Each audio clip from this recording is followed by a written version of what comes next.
Good afternoon. Welcome to our joint committee on education and public safety. Oh wait, let's read something. Welcome to the Senate Committee on Education and Public Safety. Today is Monday, April 3rd. It is 3:00 p.m. We are in hearing room 229. This meeting, including the audio and video of remote participants, is being streamed live on YouTube. You will find links to viewing options for all Senate meetings on the live and on-demand video page of the legislature's website. This Zoom meeting and YouTube live stream event will include a 5 o'clock agenda or the 3 o'clock agenda for the Committee on Education and Public Safety. In the unlikely event that we must abruptly end this hearing due to major technical difficulties, the committee will reconvene to discuss any outstanding business on Monday, March 2020. Wait, what am I reading? On Monday, not March 22nd. What is Monday? April 3rd, 10th. April 10th. That's next week. Is that the next date that we can meet if we have to reconvene? Wouldn't it be Wednesday? At 5 o'clock? At 5 o'clock today. Oh, okay. Everything's gonna be perfect, Michelle. The Zoom meeting and YouTube live stream event will include the 3 o'clock agenda for the Committee on Education and Public Safety. In the unlikely event that we must abruptly end this hearing due to major technical difficulties, the committee will reconvene to discuss any outstanding business on Monday, March 22nd at 5 o'clock p.m. in this room 229, and a public notice will be posted. Wait, March 22nd? Wait, just mention that. We have to do it today, so that's what. April 3rd. Oh. Okay, It's gonna go smooth. okay, sorry. I should have read it and corrected it earlier.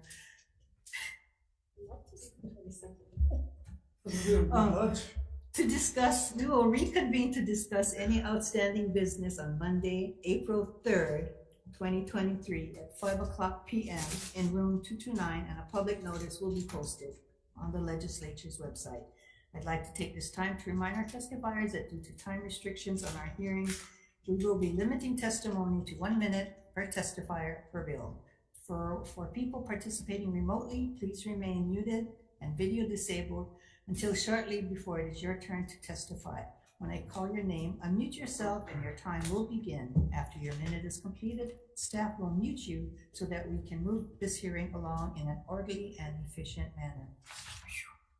I hope that's the hardest thing I have to do today. Okay, first up on our joint agenda for the Committee on Education and Committee on Public Safety and Intergovernmental and Military Affairs is Senate Concurrent Resolution 40 and Senate Resolution 34, requesting the Department of Education in collaboration with the Honolulu Police Department to establish and operate a junior police pilot program at Farrington High School. And first to testify is Superintendent Kitayashi. Good afternoon.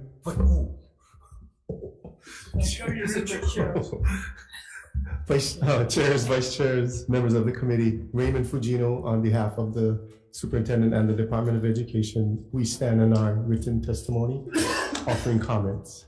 Thank you for this opportunity. Thank you. An individual in support, Kendrick Farm, is she here? He. Oh, he, sorry. All right. Madam Chair, Mr. Chair, members of the committee, I stand in support of this resolution and I'm here for any questions. Thank you. Thank you. That is all of the testifiers I have. Are there any questions of our testifiers? DOE? DOE? Okay, so I'm reading your testimony. Can you share it with the public so they know what your testimony entails? Okay.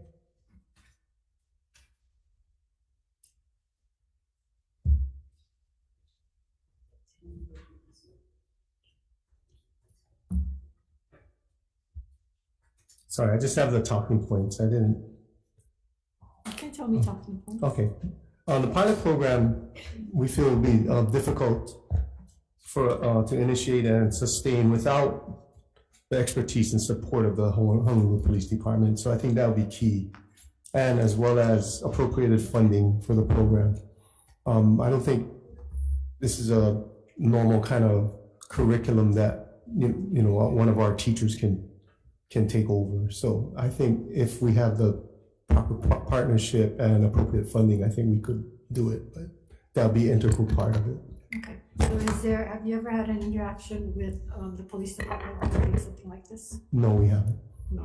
And is that something that you think that you folks would want to do?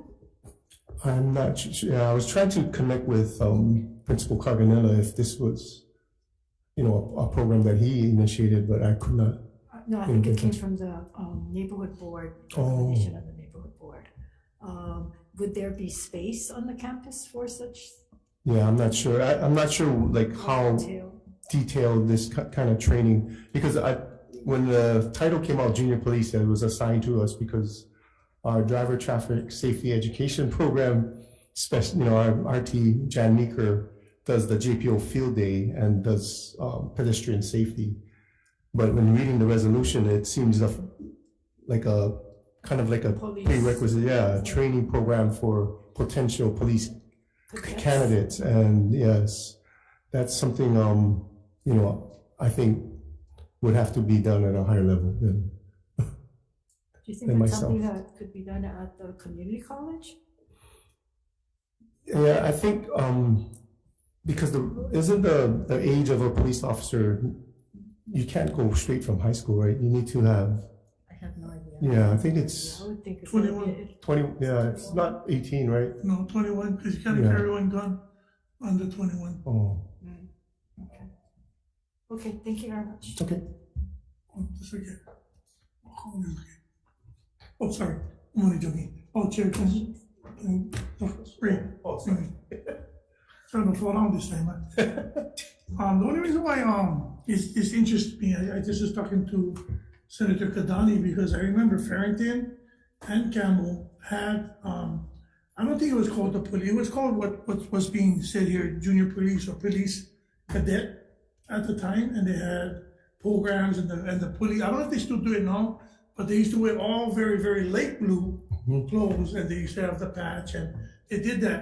And the reason was that for not only for good community service, but some of these cadets could go and after high school, interim, go in college or whatever, interiming to the time to reach 21 to go into the academy. And that was the pathway to the academy because you cannot carry one gun registered to 21, but you could go to the academy and start learning, shadowing the police to have ongoing recruitment. So, I mean, even if this resolution saying that there's no pathway, probably there's a way of changing it around this so that these guys can have the training and if they want to continue the field. Because when I went Campbell in the 80s, they did away with the program before I came at Campbell High School my freshman year. And I was looking forward into doing that. But I mean, if I did that, I wouldn't be here right now. I'd be a chief of police. But you see what I'm saying? It had programs. So you weren't a prime candidate for HPD back then. No, both sides probably. But can you go look, maybe in the archive? I don't know if you can. Yes, I know. I recall there was a program. Yeah, can you look but at how I'm not sure from where. Yeah, with the light. Yeah, can you look how it was structured? Okay. Because I know Farrington had it, and I know Campbell had it because my family went to Farrington. I think Kanuki had some. What year was that? I mean, the early mid-70s, and then they put away with it in 1983, 84. They did away with it before I went to Campbell. I'm sorry, I'm a vote. It was before my time. I mean, they should have something, right? Yeah. I mean, Chugasa, what is his name?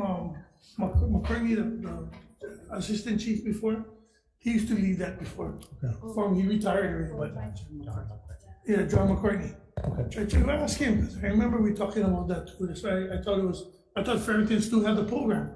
So I told Senator Kadani, I didn't know they did away with it. Okay. Sorry. Thank you. Further questions, members?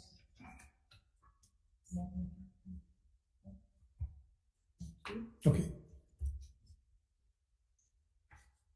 Okay, moving on to. Yours. The next two resolutions are Senate Concurrent Resolution 70 and SR 63, both encouraging Congress to look at lending practices for online libraries. For our testifiers list, we have Stacy Aldrich from the State Library. Hi, good afternoon, chairs, vice chairs, members of the committee. On behalf of State Librarian Stacy Aldrich, we stand on our written testimony. So thank you. Thank you. That's all I have as an indication of intent to testify on this measure. Anyone else online or in person that would like to testify on these two resolutions? Yes, Amanda? Maybe I'm sitting that chair. Aloha, members of the chamber, chair, vice chair, and all that are present. My name is Amanda Ibanez. I'm a neighborhood board member for more than a decade, vice chair for Kalihi Palama, District Number 15. When this is about the junior police program at Farrington. I'm born, raised, and live in Kalihi. We're on the library. Oh, we're on the library. Resolution. Oh, sorry, I thought this was still the other one. Yeah, Strike it. okay, sorry. We'll have confirmed with the education chair. She says that we will allow you to testify on the two previous resolutions. Oh, okay, thank you, Chair. So going back to, I'm born and raised in Kalihi, and I've also worked in the DOE, and currently I work at DHS, and I do a lot of outreach in the community, and I do share the same sentiment with Senator Kurt Favela that these programs that once were upon a time did a lot of justice to the community, and a lot of good community service came out of it. And for some reason through the decades, such great programs have been done away with for whatever natural attrition or things that have happened. But for the community that I currently live in, I've seen it become kind of derelict. And it's more like a us versus them. A lot of the youngsters feel like HPD is the enemy, or we fight them, or we don't cooperate when we need to. And I want to change that rhetoric, that we are one Oahu, and men and women in blue are also our community leaders, and they're family members too, and we're not separate. So I want to create, that's why I came up with this idea of that pilot program, that we take care of each other and we're not separated. And that also helps for my community, for the youngsters, to have great jobs, and to have that mentorship program, to stay out of trouble, to be healthy, to have good practices, and to also be community leaders in their own home. So that's what I wanted to share. Thank you so much. Thank you. We're going to move back to Senate Concurrent Resolution 70 and SCR 63. Is there anyone else wishing to testify on these two library resolutions? Yes, hi, Amanda.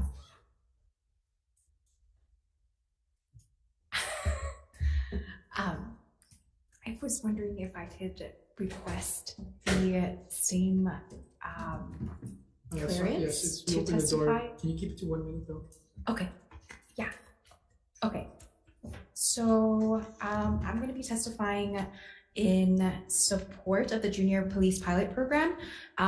You know, while we do support the intent of the measure, it is kind of lacking in the planning and the presenting of the policies for the pilot program. The resolution is vague and ambiguous. Is it the intention of the pilot program to train students to be then dispatched as officers? Is it the intention to provide vocational training and workforce development to prepare them for after high school to replace senior officers? Is the intention to replicate an existing pilot program? You know, before taking action on this resolution, it implores for further consideration for other pilot programs. There are 3 junior pilot programs in exist to our CARES research knowledge. We researched these 3. 1, the JPA program. 2, the Law Enforcement Explorers program. And 3, the Guam Junior Police Cadet Pilot Program. The JPO program is implemented through HPD's Junior Police Officer program, and it started in 1921. And JPOs are trained in leadership, civic responsibility, and help ensure the safety of fellow students as they arrive at and depart from school. The Law Enforcement Explorers program also from HPD, trains students to use excessive force to break open doors and to use firearms. The Guam pilot program's curriculum conceptualizes friendship, harmony, and understanding. So therefore, it's very vague and ambiguous, but we are in support, because we really want to elevate this resolution and the intention for safety in our communities. Thank you. Thank you for the opportunity to testify. Is there anyone else wishing to testify on Senate Concurrent Resolution 70 and SR 63? Members, any questions for the librarian? Okay, if not, we'll take a brief recess prior to taking a vote.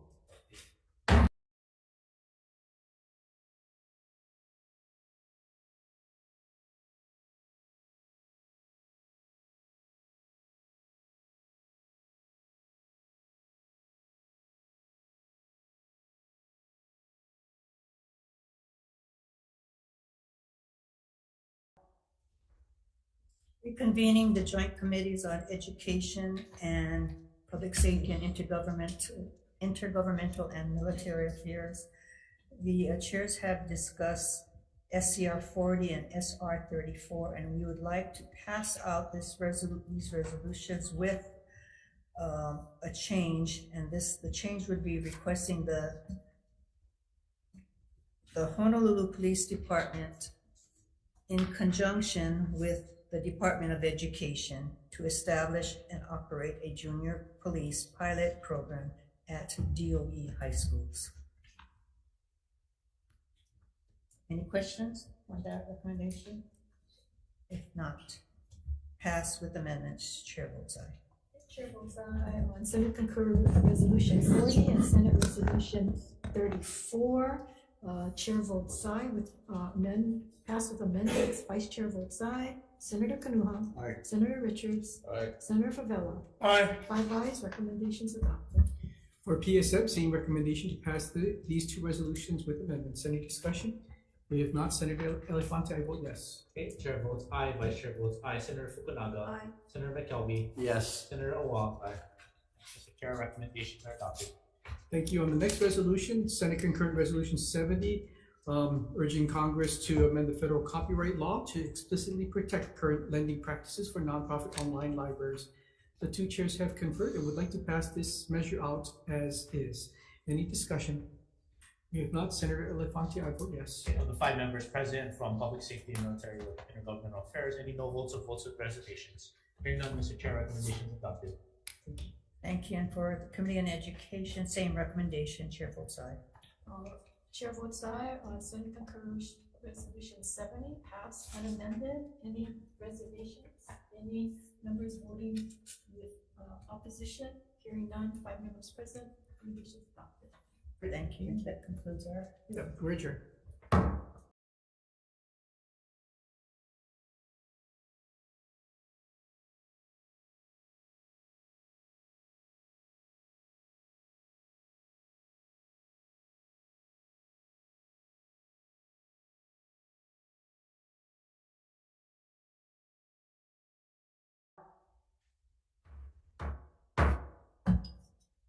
Good afternoon and welcome to the 3:30 Committee on Education meeting. Today is Monday, April 3rd, right? April 3rd. It is 3:30 and we are in hearing room 229. This meeting, including the audio and video of remote participants, is being streamed live on YouTube. You will find links to viewing options for all Senate meetings on the live and on-demand video page of the legislature's website. This Zoom meeting and YouTube live stream event will include this 3:30 agenda of the Committee on Education. In the unlikely event that we must abruptly end this hearing due to major technical difficulties, the committee will reconvene to discuss any outstanding business today, April 3rd at 5:00 p.m. in room 229, and a public notice will be posted on the legislature's website. I'd like to take this time to remind our testifiers that due to time restrictions on our hearings, we will be limiting testimony to 1 minute per testifier per bill. For people participating remotely, please remain muted and video disabled until shortly before it is your turn to testify. When I call your name, unmute yourself and your time will begin. After your minute is completed, staff will mute you so that we can move this hearing along in an orderly and efficient manner. Thank you. We start with Senate Concurrent Resolution 34 and Senate Resolution 28, urging the Department of Education to create a priority list for repairing public school fire alarm systems.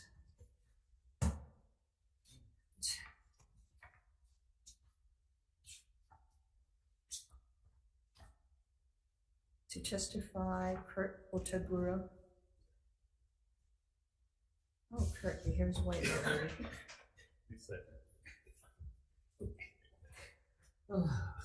Good afternoon, Chair Kidani, Vice Chair Kim, members of the committee, Randy Tanaka, Facilities and Operations. The department stands on its testimony in support of this measure. Thank you very much for your support. But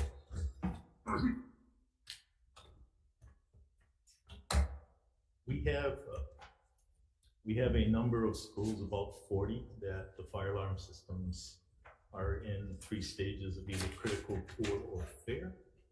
We have challenges dealing with a provider that can repair these systems. We constantly work with them, but it's just a backlog of being able to repair these on a timely basis. It's just no services available. We do No have services available the neighbor islands or here? statewide. Statewide? Statewide. And how long has this been going on? Oh, some of them are a while, 5-6 years old.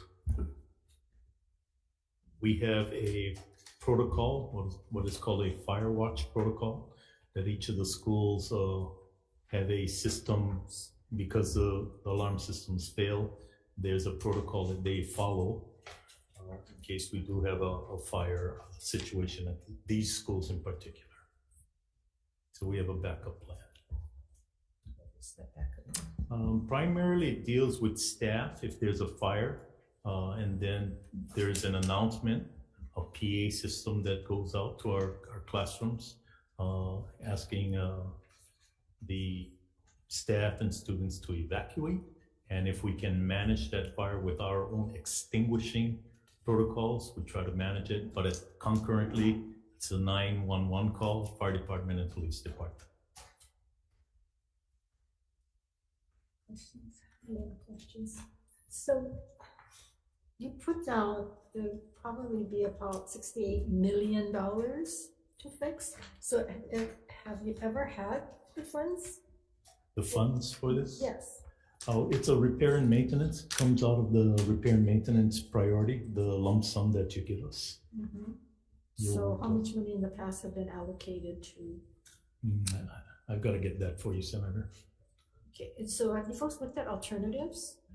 Because I would assume this fire alarm system is antiquated. Very much so. So is there alternatives that you guys looked at? There's a national fire standard that dictates how we do these alarm systems. There's not much options to it, but the systems are just old.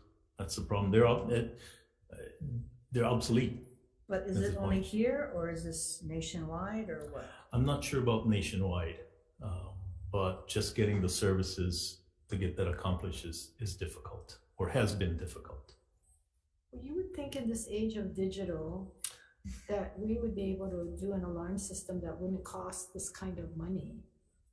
But I'm just surprised that the department hasn't been proactive in looking at how to solve this. Yeah, and I think it has to do with the national standards.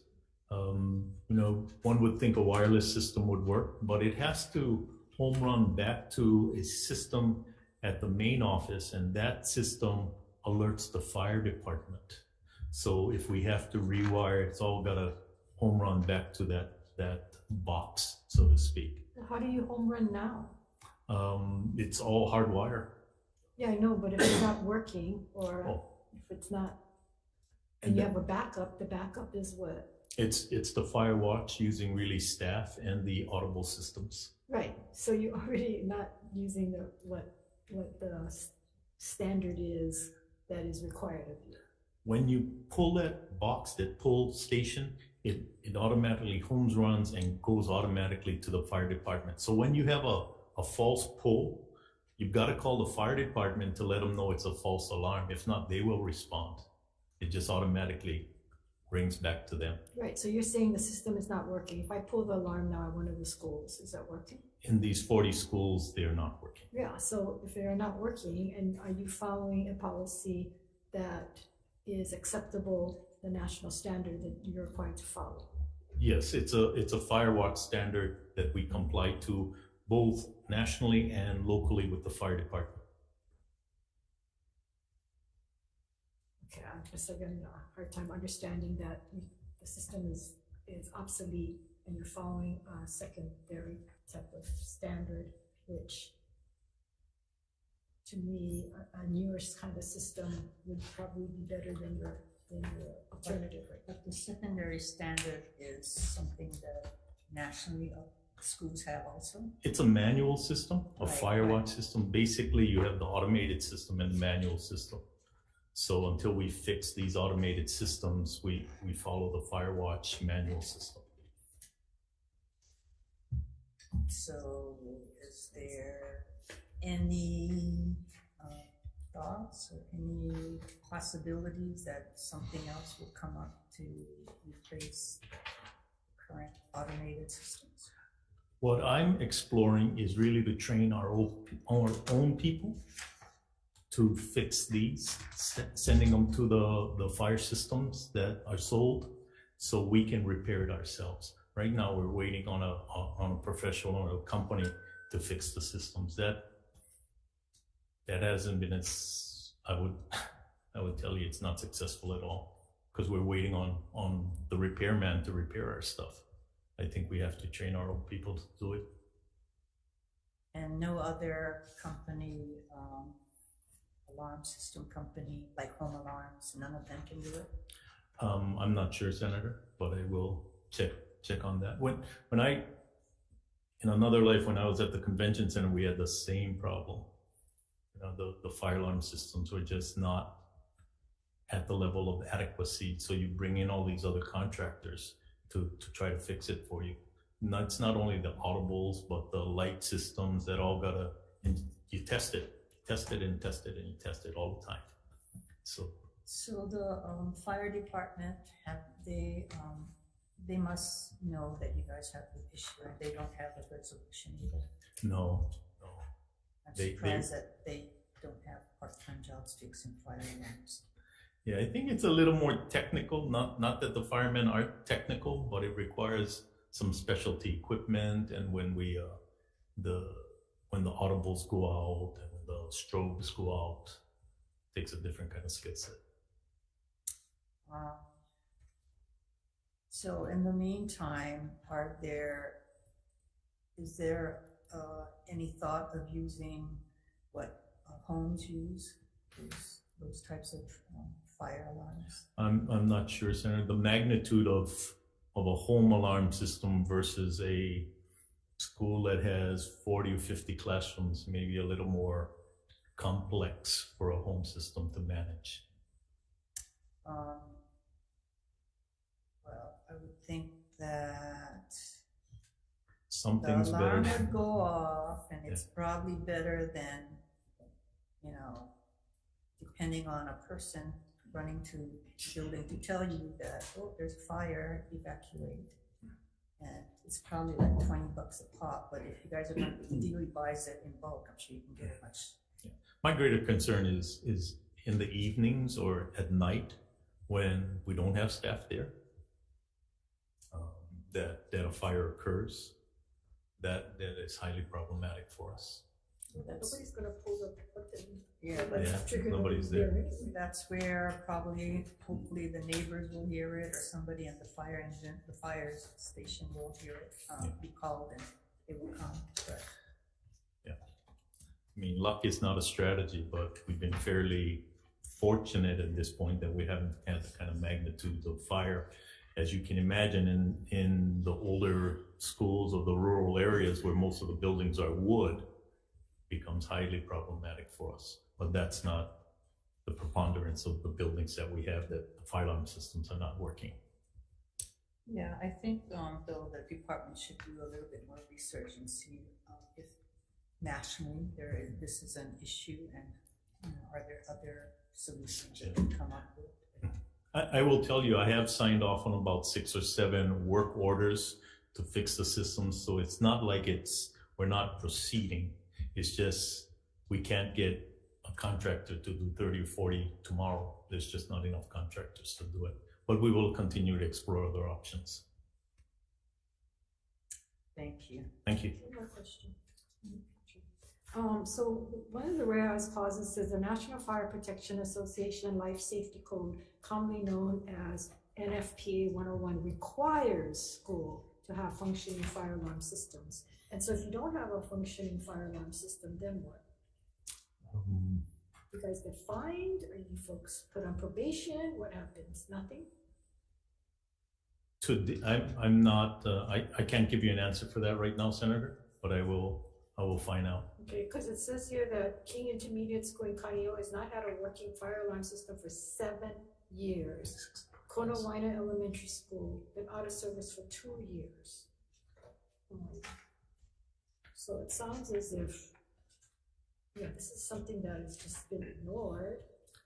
And I can understand having the problems, but the fact that I don't know that you guys are taking a really proactive if you're not looking at what they're doing across the country, across the nation, seeing what other alternatives there are. It seems like, well, we'll try and fix them when we can. And we're doing it, but that's what it sounds like. Yeah, I can appreciate that. I will tell you, we're working hard at it. We just haven't had the kind of success that we need to fix all these. Yeah, but if you're not looking at it, I'm sorry, if you're not looking at it across the country, you're not looking at alternatives, then you're not working hard at it, you're just working at it within whatever you have without thinking outside the box and thinking, okay, we can't get people to do it, then what's our alternative? Yeah. What are the alternatives? If you had listed all the different alternatives you guys are working on, then that would be something else, but you're not. Well, I'm not aware of it, but let me get back to you on it, on all of the efforts we've put forward on this. Okay, thank you. Okay, thank you. Thank you. Yeah. Questions? Like the smaller elementary schools back in the day, and I don't see it anymore, but we used to have that triangle thing. Right? You ring them, and then everybody comes out. Yes. Yeah, I would say it's a pretty effective tool. No, but it was a smaller school, not 3,200 kids like Campbell, but Right. that was effective for the little kids. Okay, I just wanted to bring that up. Yes, you're absolutely right. I actually saw one at Kilauea Elementary School a couple weeks ago, and yeah. Okay, thank you, sir. Thank you. Thank you very much. Thank you. Okay, anyone else who wishing to testify on this measure?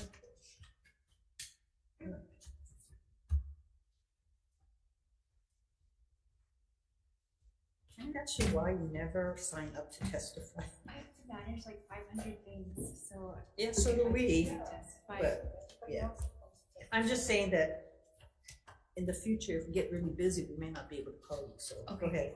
I will send in testimony after. Okay, Okay. that's good. Okay. So about Introduce yourself. Oh, first. yes. Angela Melody Young testifying on behalf of CARES in strong support. Because of some of the ongoing conversation, I just want to provide comments that there was an incident that happened not at school, but this is relevant because you can kind of see the complications of figuring out the solutions for this. So in July 2017, an incident happened at Kapahulu, and it was the most destructive fire in Hawaii history. And then the city ordinances were signed into law And then DPP had to get involved. So since that time, they still have not implemented life safety assessments for the fire infrastructure within condos and high rises. So you can see that since 2017 till now, that's 5 years. So this sort of process to navigate the resources to implement safe fire equipment, it takes a long time. And perhaps DPP can be consulted because DPP. Department of Planning and Permitting from the city. Oh, okay. Yeah, and then also because the city passed a lot of ordinances for the fire code. So that could be something to look at for implementing, when implementing at schools. Thank you for the opportunity to testify. Moving on to SCR 56, requesting the Board of Education to review various programs and subject matter areas for implementation of public schools.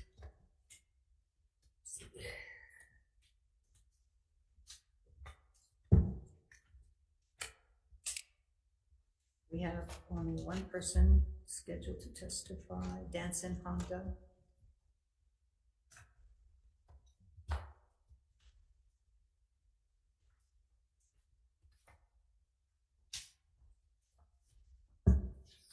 Well, Chair Kidani, Vice Chair Mercado Kim, and members of the Senate Education Committee, my name is Danson Honda, and I am testifying in support of Senate Concurrent Resolution 56.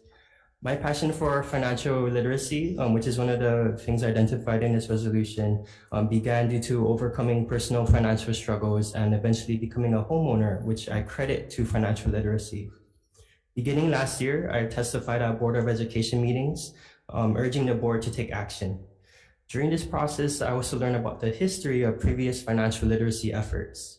Since 2003, 60 pieces of financial literacy legislation were introduced in the legislature.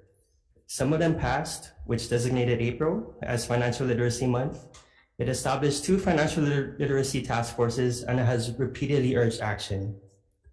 I read through all 60 pieces of these legislation, including the Senate concurrent resolution that you introduced in 2021, Chair Gidani, and I am inspired that over the course of 2 decades and unfortunately 2 recessions, that all these people independently came to the same conclusion, that financial literacy is essential and should be taught in school. Recently, I had the pleasure of meeting with Assistant Superintendent Terry Ushijima from the DOE and Allison Kunishige, Executive Director of the BOE. And we discussed and agreed that the board would be the best authority to implement a graduation requirement. But we also talked about the need for the legislature to provide funding to ensure successful implementation. And I'm hoping that by bridging the communication gap between the legislature, the DOE, and the BOE, that I can help make this idea finally turn into a reality. Thank you for your consideration. Thank you, Danson. Members, questions? Yeah. So Danson, Yes. based on everything you've said, and I've been here through all of it, and they haven't done it yet, do you think this resolution is going to do it? And unfortunately, there were many resolutions prior and without action taken.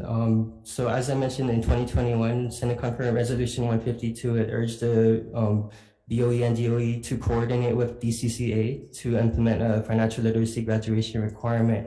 I actually contacted DCCA and they said that they have emails showing that they reached out to the DOE and they didn't get a response. So it's up to the DOE. So do you think this resolution, based on everything that's gone on, if they're not going to do it? It's not the money, because yeah, I don't think.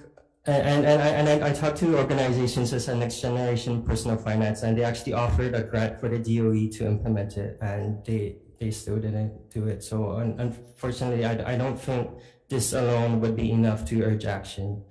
Mm-hmm. Thank you, Danson, for your testimony. Thank you. I got a question. Yes. Yes. Oh, sorry. Yes. Thank you, Chair. Explain your passion for this Okay. Yeah. So I was born and raised in Hawaii. I grew up in a single income family of four, and for the first 20 years of my life, I didn't know what it was like to sleep on an actual bed. I had to sleep on the living room floor on a fold-up mattress because that's all that my family could afford. And I basically grew up with the idea that, by working hard, going to school, getting good grades, going to college, that, that was the key to success, right? And that's something that many people believe too. But,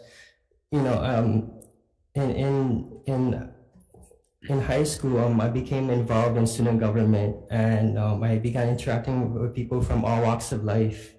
And, I realized that, a lot of people who do these things, that they still end up struggling in life. And in many ways, I became disillusioned with our education system, right? I began focusing more on what was going on outside of school than what was going on inside of school, right? And then my grades slipped, and by my senior year of high school, I was in a mess, right? I actually didn't walk at high school graduation. I had to take a remedial course over the summer because I didn't pass one of my classes, right? So according to our education system, I was a failure. Despite having accolades such as being a student member of the board and whatnot, right? But according grade-wise, I was a failure. I was able to get into college, but about halfway through, I was in a financial mess. I find it really interesting that students with no financial knowledge can take out student loans, open credit cards, right? I had 5 figures in student loan debt, but I had a maxed out credit card, and that forced me to learn about my finances. And that really opened up my eyes and realized that this was a key component missing from our education system, right? And learning to manage finances. And although I wasn't making money yet, I had established a solid financial understanding, right? I graduated college in 2019. But by the time I started looking for a job in 2020, that's when COVID hit, right? So I went through all that hassle getting my college degree, and nobody wanted to hire me. But one important thing I learned from financial literacy is that it's not wise to rely on one source of income, and when times change, right? While most of the world was still struggling, trying to figure out what was going on, I was problem solving. I was identifying opportunities that were available during the pandemic. And I'm very proud to say that just 2 years later, since the beginning of COVID, I became a homeowner. And I did that by working as a food delivery driver, of all things, right? Right? But that's because of the financial education I learned how to identify opportunities, right, during difficult times. How do you grow your money, right? And that's made me really passionate about helping people to have that financial knowledge, right? I think our education system right now is really a singular track on gearing people, for college readiness, right? But that's not the path that many people are taking or should take, right?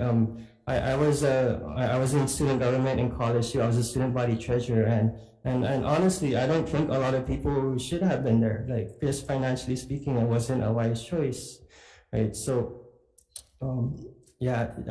this is everything's made me very passionate about this, and I'm really trying to figure out, despite all these previous efforts that didn't make it happen, I'm trying to figure out what is the key to making it happen, and that's what brought me here today. Thank you. I appreciate that, and that passion obviously comes through. Thank you, Thank Chair. you. Senator Favela. No, it's okay. Perfect, thank you. Thank you so much. Yeah, just to clarify, I think we agree with you. We've been, Chair and I and the members have been we've had a number of bills that we've tried to pass and adopt, and goes over to the House and it gets carried in the House on this financial literacy. But you're right, I bring up the fact that we're so into early college, early ed, but we're not teaching the things that the kids need to learn in high school. They don't know how to interview for a job. So the colleges are finding out that they get a degree and they go into the workplace and they can't get the job because they don't have interview skills. They don't have social skills. So our schools need to get back to the basic. home economics, kids can't even sew a button, boys can't sew a button on their pants. My son brings me his pants to sew the button. But it's those kinds of practical things that you need to learn besides becoming book smart and college ready. Absolutely. You're not ready for life. So we need the Board of Education to understand that, and I'm not sure how we do that. So thank you for bringing it up, and don't give up, because Thank you. I will keep doing my best and testifying at the board as well. Thank you so much. Thank you, Danson. Just gotta run for the board. a point of interest. Mhm. Yeah, you should Yeah. run for the board, not just be a student. But a point of interest is that the real question is, so if you do a course with financial literacy, then what do you give up?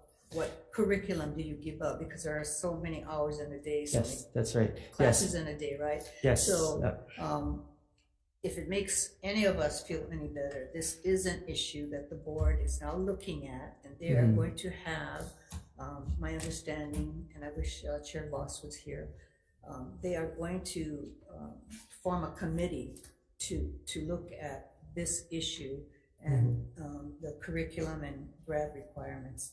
So And that's very good. And although I'm concerned that, it's Hawaii's late to the game, there's about 17 states or so that have a financial literacy graduation requirement. So while that's bad, I guess the good thing to come out of it is that there's a lot of precedents. There's a lot of things that we can learn from and how these 17 states implemented it. And you're right. Some states, they did take away, a credit to add a credit. Others have found ways to creatively put it into the curriculum. The way I think that it would work best in Hawaii is through the social studies elective credit in there. I know the department is also interested in making it part of the personal transition plan requirement.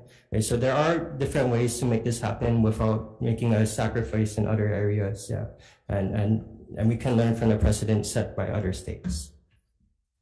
thank you, Danson. Thank you. Really appreciate it. And I'll give a plug to Waipahu High School and former principal Keith Hayashi, that they had, well, actually it wasn't him, it was established before he came on. They actually have a credit union on their school grounds run by the students, and that really teaches financial literacy and helping the students who participate, as well as their parents who have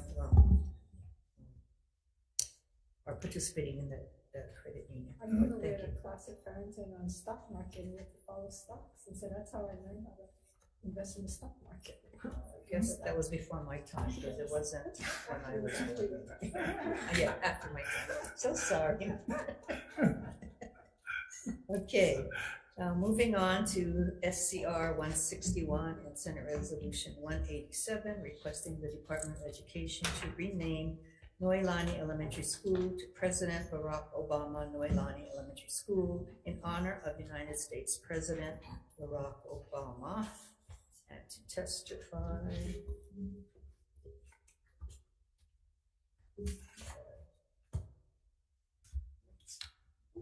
Come on. I don't. Good afternoon, Chair, Vice Chair, members of the committee. Thank you very much. The renaming of a school goes through a process through its school community council. It's a very rigorous program. Just recently this year, we did a name change for Princess Ruth, formerly known as Central. So it went through its process, and the school was renamed through the school community council, and it moves up to the superintendent and to the board for final approval. So the process is there, and we suggest that we exercise that process in any name change of a school. Thank you. Members, questions? Question. I seen a resolution or maybe even a bill. I'm going around, I don't know how it did, I didn't pay attention to it, but my concern is to the Native Hawaiian community that roads, buildings, freeways, airports, everything that has a significant name for Noelani Elementary School. Before we even consider having a resolution like this, we should consider what was the name actually chosen. Because we changed McKinley High School from what, I guess was Oahu High School, something like that. But we cannot keep changing names because of a president or somebody that having no significance to the area or the district. Because as far as I'm concerned, he had a chance to have something named after him, but he decided not to bring the library to Hawaii and the income and the economic development that could have. He chose to put it where his wife lives. So he had a chance, and I know he's not asking for anything, but if that's the case, they should have lobbied for a library and the stuff that they said they want in honoring of him. But I don't think we should change the school name, and as we find out what is a significant change of the name before we even consider going through that route, because you're gonna have opposition. Guarantee barbarians. So these are the things that they should change. They should check before they're putting in a resolution to change the name to somebody else that already has a name for a school. It's not a new school. Do whatever to Kapolei Middle. Kapolei Middle, it's called Kapolei Middle. Then they realized that's not in Kapolei, it's in Ever Beach. So they had to change them to Honolulu Middle. You see what I mean? Because they never checked of the region and significance of the region of Honolulu as one of the part of Oahu. So that's just my comment. Sorry, Chair. Thank you, Senator. Thank you. We have Andrew Crossland, written testimony in opposition. Cheryl B., written testimony in opposition. Anyone else here wishing to testify on this measure? Angela. Have 1 minute. Starting now. Angela Melody Young, testifying on behalf of CARES in strong support.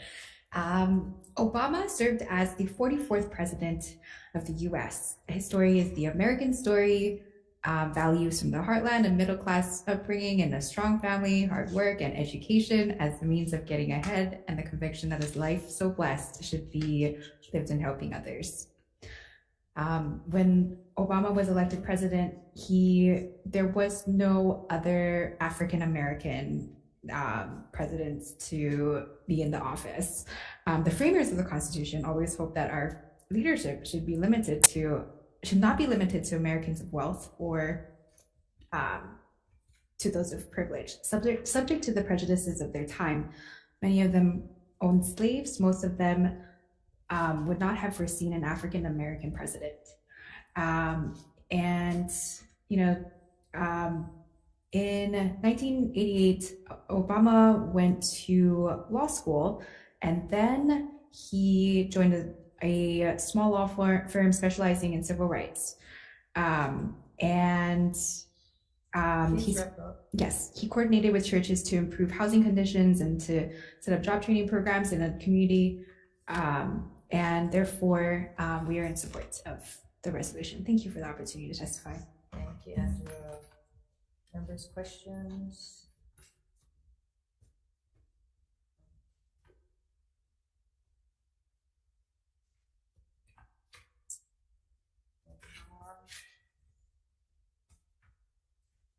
To SCR 190 and SR 174, requesting the Department of Education to develop a strategic plan to meet the locally sourced food goals established in Acts 175 and 176 session laws of Hawai'i 2021.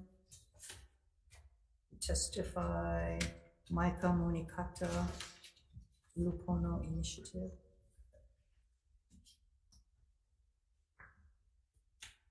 Good afternoon, Chair Kiani, Vice Chair Kim, members of the committee. Micah Munikata here on behalf of the Uluponi Initiative. We'll stand on our testimony in support of this. I just want to highlight a couple points, Chair, if I may. I know we're running low on time, but we all have the right mentality to try to reach our goal of getting more local food into our school meal system. It's a gargantuan task, it really is. But this legislative body has sent a signal to the state of Hawaii that we're definitely interested in getting there. 30% by 2030, 50% by 2050. It's a great goal to have, and now it's just a matter of how we get there. I think what this resolution tries to do is to establish some of the items that might be helpful in getting there. A strategic plan would be very helpful. It would start to show our direction on where we're going as a state, how we're going to try to get more farmers involved, how we're going to start to implement menu development, how we're going to start to work with communities to try to get more of this food here to serve our local keiki throughout our school system. So we're very supportive of the strategic plan, and we're also supportive of getting a resource in the coordinator position to really dedicate the time and energy to looking at this. And we understand the DOE is tasked with quite a few other priorities across our state. So really having some dedicated resource and a strategic plan would be helpful. Just real briefly, our testimony has quite a bit of things within it. It's for consideration, Chair, of what we would think a strategic plan might entail. Some of the details that might be helpful should you consider amending this resolution to add that in. Thank you very much, Chair. Thank you. Members, questions? Moving on, Brian Miyamoto, written testimony in support. And Randall Tanaka, written testimony in opposition. I guess he's going to speak. Thank you, Chair, Vice Chair. We fully intend to have an operational and a strategic plan. There's a whole lot of elements that go into this, not only from the production kitchen, but how we work with our farmers, distribution, redistribution to our schools, when the product's complete, menu selection, development. There's a whole lot of parts to it, but we fully intend to have a plan as part of our financial model to make this work. So thank you very much for your time. Thank you. Members, questions? Mr. Tanaka? Yes. Yeah, thank you, Chair. I'm very passionate about this one, and you and I have talked story. You meaning DOE is the largest restaurant in the state. And you just made the comment that you will be having a plan coming forward. For agriculture as a whole, to understand that plan, we proverbially have the chicken or the egg syndrome, and I appreciate all the pun there, meaning agriculture doesn't know what direction to go unless we have an idea of what direction you guys want to go in. And this is a resolution to push for that plan. You've heard testimony before, and there's been support of that plan, because that also is a plan, not just for you guys, but for agriculture as a whole. This is why I am encouraging this, not to push you hard to do something that you're not going to be doing because you just admitted you're going to be doing it. But this helps agriculture plan, because if you say we have 2030 guideline to get to, but it's going to take years to ramp up to get it there. And agriculture needs to know what you guys are thinking publicly, so then they can respond. And that's why it's so important to get a plan. Can you please comment on that? Yeah, Senator, it's never the why, it's the how is the tough part of this plan. And I agree with you, because if we don't partner with the farmers, they can't align product that they provide to us. So I could be out there with all of these ideas, but the farmer is a cornerstone on how we're going to get to these goals. They have to produce for what we need and what kinds of food, which is the other cornerstone, is our menu development. Because if our menu development is not aligned with what the farmers can produce, then we've got that dysfunction. The volume production coming out of the central kitchen is critical, because once again, the farmers have to produce, and they should know what we want them to produce. Without that, we've got this disconnect. Correct. Right. And then finally, the issue that we have to watch carefully is waste management. We could produce, and I think Senator Kim, you noted this at another hearing, and I talked about oranges, right? 1.5 million pounds of oranges that we consume on Maui, but most of the stuff is trashed. So once again, the alignment, are we gonna produce things on the plate that is consumed that reduces our waste? So all of that, those cornerstones are critical to how we're going to get there. And like I said, it's not the why, it's the how we do that. Correct. And so in my mind, I see this as a living document that you're working on in concert with agriculture. But if we don't have something to work off of, we're both flying blind, Oh, yeah. so that's why I'm pushing so hard. And you know, you should note that our objective is to maximize what the farmers produce. Because you can have a grade A tomato that belongs at Roy's and a grade B tomato that we should be making tomato sauce out of and maximize the revenue for the farmers. So that's the key to this, how we roll with this. Yeah, and I agree with that, but without a plan, we're not doing anything, so that's why. You will have a plan. I don't think the board's gonna let me go too far down the road without a plan. That's okay, because I won't let you go. Thank Fair you, enough. Chair. Thank you. And just to note, members, that there is Act 175, which was passed in 2021, which requires the DOE to have 30% of food served. This is a new goal, and public schools be local by 2030, and for them to submit a plan to the legislature each regular session beginning 2022. I believe they have, let's see, there is a. Okay, thank you, Len. Thank you. And the last item on our agenda is SCR 210 and SR 150, requesting the Board of Education to report on ways to increase access to extend learning opportunities or course credits for non-traditional and external learning experiences.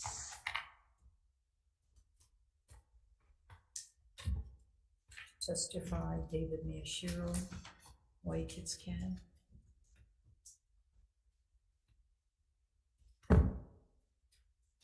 Aloha, Chair Gidani, Vice Chair Kim, and members of this committee. Thank you for hearing SCR 210, SR 150.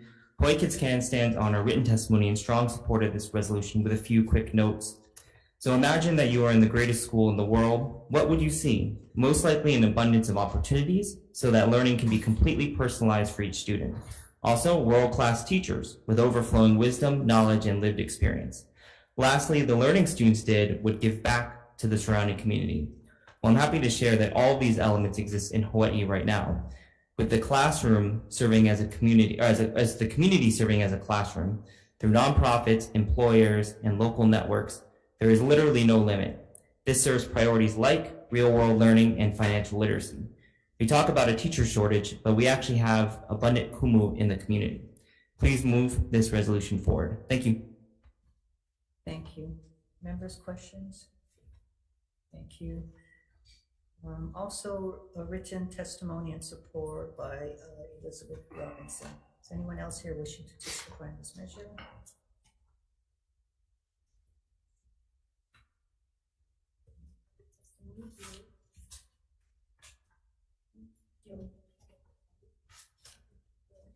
I don't know. Did you guys have testimony? I don't see that here. And the board has no testimony.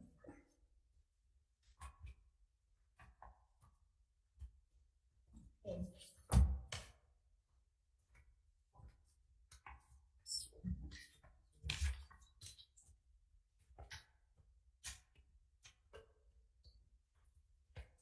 I also had written testimony and support by Erin Mendelson, a public school teacher. Okay, if you're, Angela.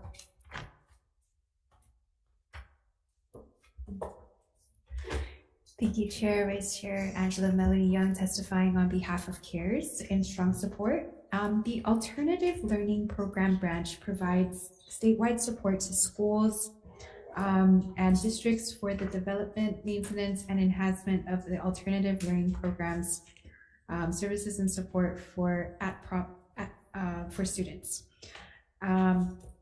The ALP branch provides services such as support to schools, to network with other professionals, and create professional learning community opportunities, and it coordinates and facilitates the state ALPSS guidance committee and the leadership work group, and it also provides technical and professional support to the school and complex area leadership.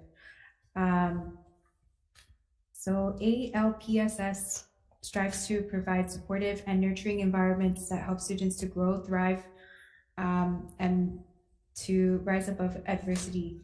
And it also improves academic competencies and enables them to meet the HIDO adopted state standards and requirements. And within the ALPSS setting, innovative instructional strategies are applied to students in their learning. And also it develops appropriate behaviors and social emotional developments within the students and provides support for after high school and prepares them for college. So thank you for the opportunity to testify. We are in strong support. Thank you. Members, questions? If not, we're going to recess.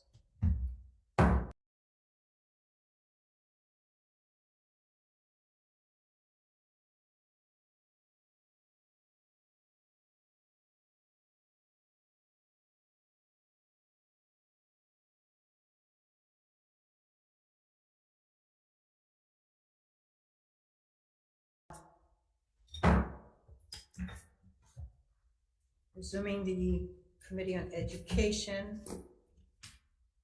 So on SCR 34 and SR 28, we're amending it to urge the Department of Education to create a priority list for repairing public school fire alarm systems, as well as looking into acceptable alternatives. Recommendation of the chair is to pass it with amendments. Chair votes aye. Chair votes aye on Senate concurrent resolution 34 and 28 with amendments. Any members present voting in opposition? Any members with reservations? Hearing none. 5 members present. Recommendation is adopted. Thank you. For SCR 56, requesting the Board of Education to review various programs and subject matter areas for implementation in public schools. Recommendation of the chair is to pass as is. Chair votes aye. Chair votes aye on Senate concurrent resolution 56 as is. As is. Any members voting negative? Any members without reservations? Hearing none. 5 members present. Thank you. For SCR 161 and SR 187, requesting the Department of Education to rename Noelani Elementary School to President Barack Obama Noelani Elementary School in honor of U.S. President Barack Obama. The recommendation of the chair is going to defer this, as this is a matter of the School Community Council. For SCR 190, SR 174, requesting the Department of Education to develop a strategic plan to meet the locally sourced food goals established in Acts 175 and 176 session laws of Hawai'i 2021. Recommendation of the chair is to also defer this, as again, this is looked at in Act 175, requiring reports already.